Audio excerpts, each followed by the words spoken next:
Step by step बताऊंगा, तो इस वीडियो को बिल्कुल लास्ट तक देखते रहना, कोई भी स्टेप स्किप मत करना। और साथ में मेरे इस वीडियो को अभी लाइक कर दो, और अगर आपने चैनल को सब्सक्राइब नहीं किया है तो उसे भी अभी सब्सक्राइब कर दो। अब बढ़ते देखिए, आज का आपका जो टॉपिक होगा वो वैद्युत फ्लक्स, और जस्ट इसको पढ़ने के बाद हम लोग देखेंगे गॉस परिमेय।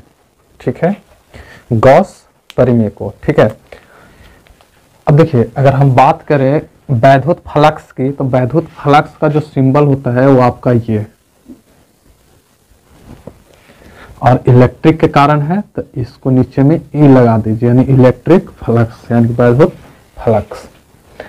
और इस वैद्युत फ्लक्स को समझने के लिए आपको इस फिगर को देखिए। ये फिगर जो देख रहे हो ये आपका क्या है, ई है, वैद्युत क्षेत्र की तीव्रता। ठीक, वैद्युत फ्लक्स क्या कहता है कि अगर आपके पास कोई विद्युत क्षेत्र है, ठीक है, मान के चलिए कि ये जो आपको गोल दिख रहा है ये आपका इलेक्ट्रिक फील्ड वाला है, या इसको दर्शा दिया जाता है एस से। ठीक है, मान के लिए इतना क्षेत्रफल है।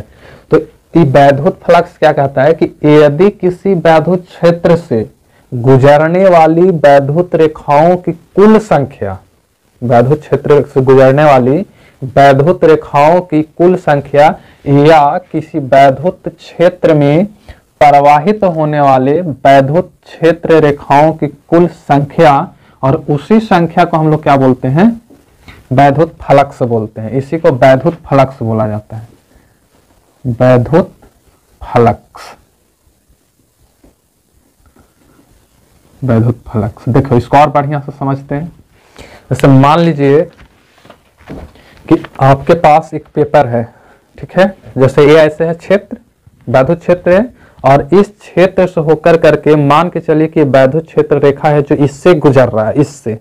ठीक है, तो ये क्षेत्र रेखाएं और ये कोई जरूरी नहीं, एक चीज और याद रखिए कि कोई जरूरी नहीं कि लंबवत हो सकता है, कौनो थीटा पर हो सकता है। ठीक है, तो यहां से मान के चलो कि ये जो आपका गुजर रहा है वो थीटा कितना भी हो सकता है, चाहे तो 0 से लेकर के 90, इधर भी चलिए तो यहां से अगर इधर से इधर कर दीजिए तो 180। लेकिन अगर मान के चलिए इसको ऐसा समझिए कि ये आपका वैद्युत क्षेत्र है ये,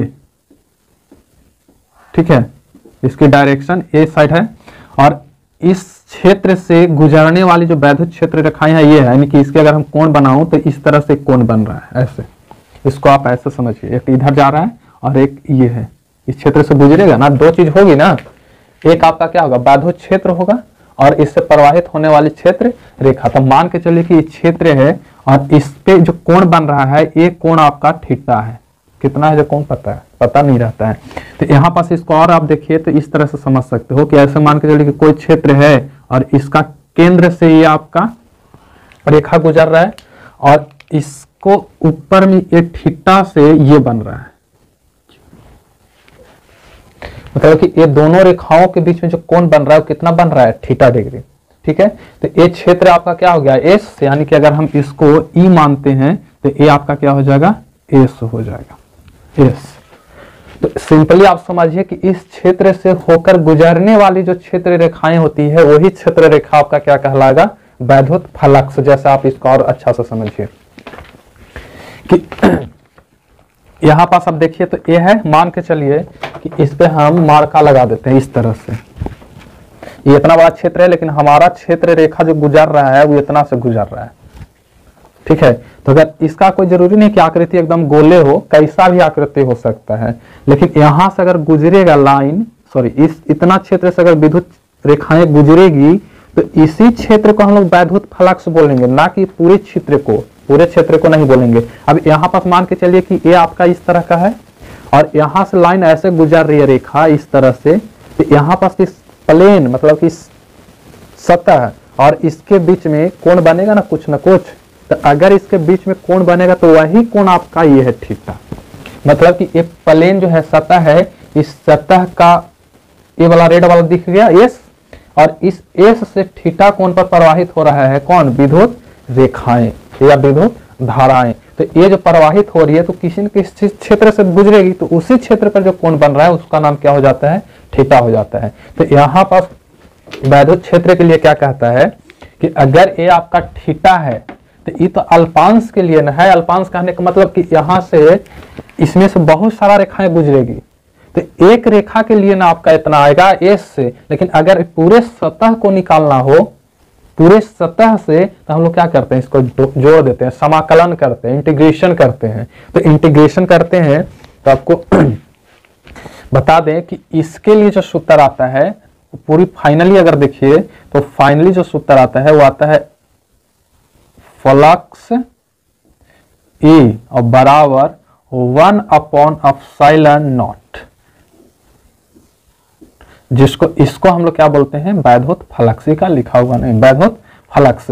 और इसका सूत्र निकल के आता है, और ये आता कैसे, इसको आप कैलकुलेट कीजिएगा तब आपको पता चल जाएगा कि यहां से आप देखो तो फाई बराबर मतलब ए वैद्युत फ्लक्स और बराबर क्या होता है कि ई, ठीक है, ई है ना, अरे इसकी तीव्रता और एस, ई और एस, मतलब ये दोनों को गुणा करें तो ये आपका एक बिंदु पर निकल गया, लेकिन आप पूरा का इंटीग्रेशन किया जाता है। अगर पूरा पर निकालना है तो उसको क्या करेंगे, इंटीग्रेट करेंगे। तो यहां से आप जैसे ही वेक्टर हटाओगे तो क्या निकल के आ जाता है, ई वेक्टर अभी हटा देना है, तो ई एस और कॉस थीटा, और ई थीटा आपका यही वाला है, ठीक है, ए थीटा आपका ये वाला, और ए वाला थीटा तो बताइए तो कि थीटा तो मैक्सिमम और मिनिमम भी हो सकता है ना, मतलब कोई जरूरी है कि थीटा 90 डिग्री रहे, कम बेसी भी होगा, लेकिन हाँ यहाँ पास ये हो सकता है कि अगर हम वैद्युत फ्लक्स के लिए जो थीटा है,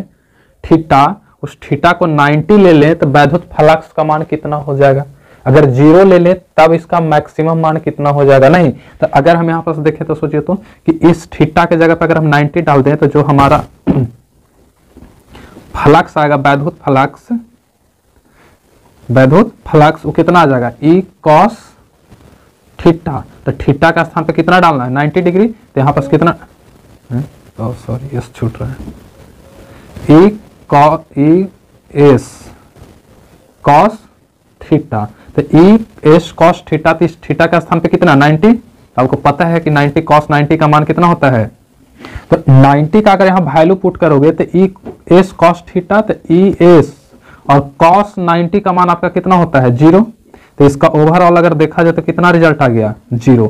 यानी कि अगर हम बात करें 90 के लिए तो वैद्युत फ्लक्स का अगर अधिकतम मान देखा जाए तो अधिकतम मान में अगर देखिएगा तो ये तो आपका मिनिमम मान हो गया, और मिनिमम कहने का मतलब कि अगर आप थीटा को 90 डिग्री लेते हो तो फ्लक्स का वैल्यू कितना आ जाता है 0। तो 0 आने का मतलब है कि यहां से एक नंबर सवाल आपसे पूछ सकता है कि वैद्युत फ्लक्स का मान सबसे मिनिमम कब होता है, तो सबसे मिनिमम कब होता है जब वो 90 डिग्री का कोण बनाता है, वो 90 डिग्री। और इसकी दूसरा केस अगर हम लोग देखें, जैसे थीटा बराबर अगर हम ले लेते हैं 90 के जगह पे 0 डिग्री, तो अगर 0 डिग्री लेते हैं तब पर यहाँ कितना रखाएगा,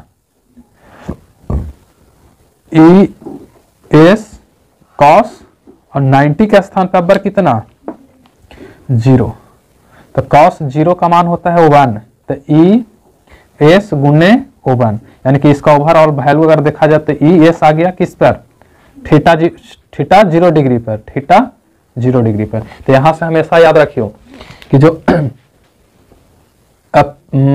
वैद्युत फ्लक्स का जो मैक्सिमम मान होता है वो कितना पर 0 डिग्री पर, यानी कि अगर मिनिमम मान की बात कीजिए, मिनिमम, ठीक है, तो मिनिमम कितना होता है, तो थीटा बराबर 90 डिग्री पर, और मैक्सिमम जो वैल्यू होता है वो होता है कितना, थीटा बराबर 0 डिग्री पर। ये बात हमेशा याद रखोगे, और आपका इसको जब समाकलन करोगे पूरा तब उससे निकल करके आपका आता है सूत्र ये, यानी कि वैद्युत फ्लक्स फाई बराबर क्या होता है 1/ε0, यानी कि जो वैद्युत फ्लक्स होता है ना Q/ε0 होता है, Q/ε0, ये आपका निकाल करके ये आता है, ठीक है। अब इसको एक चीज और समझिए कि यहाँ जो फ्लक्स जो है Q/E0, अरे इससे गुजरने वाली जो आवेश होगा ना वो आवेश और अपन ई नॉट। तो यहां से निकल करके आ गई। अब एक चीज और समझना कि यहां अगर देखा जाए तो ये वैद्युत फ्लक्स है, तो वैद्युत फ्लक्स के लिए ई नॉट है, इसका सूत्र ए है। तो यहां से आपका इसका मात्रक भी याद रखना होगा। और इसकी मात्रक क्या होती है? तो वैद्युत फ्लक्स का जो मात्रक होता है वो न्यूटन मीटर स्क्वायर प्रति कूलाम, न्यूटन मीटर स्क्वायर प्रति कूलाम। और एक चीज और कि इसी न्यूटन मीटर प्रति कूलाम को जूल मीटर पर कूलाम भी बोला जाता है, जूल मीटर पर कूलाम। और इसकी बीमा आप देखिए तो इसकी बीमा क्या होती है? mL3 माइनस क्यू अपॉन ए के पावर माइनस 1। एक चीज और देखना, कभी कभी कभी इस ए के स्थान पे आई भी दे देगा, आई का पावर माइनस 1, तो गलत नहीं होगी, ठीक है। एक जगह पे आई भी दे देगा। तो इसमें अगर देखोगे तो हमेशा याद रखोगे कि किसी वैद्युत क्षेत्र से प्रवाहित होने वाली वैद्युत क्षेत्र रेखाओं की जो कुल संख्या होती है उसे हम लोग क्या बोलते हैं? वैद्युत फ्लक्स बोलते हैं। जैसे मान के चले कि हरा वाला जो आपका दिख रहा है ये कोई क्षेत्र है, इससे गुजरने वाला जो वैद्युत क्षेत्र रेखाएं है वो ये है। और इसको अगर 3D में देखोगे तो पता चलेगा, जैसे अभी हम बताए भी कि इस तरह से, ठीक है। तो इस तरह से तो ये आपका क्षेत्र और ये आपका वैद्युत क्षेत्र रेखा, और इस क्षेत्र रेखाएं जितना दूर से गुजरेगी वही उसका वैद्युत फ्लक्स कहलाता है। तो आपका वैद्युत फ्लक्स हो गया। वैद्युत फ्लक्स का मैक्सिमम मान कितना होता है? तो मैक्सिमम मान आपका 0 डिग्री पर होता है, और मिनिमम जो होता है वो कितना होता है? 90 डिग्री पर 0 होता है। और जबकि आप 0 डिग्री पर देखोगे तो ES होता है। यहां तक राइट कीजिए। उसके बाद जस्ट अभी हम बताते हैं गॉस परिमेय। गॉस परिमेय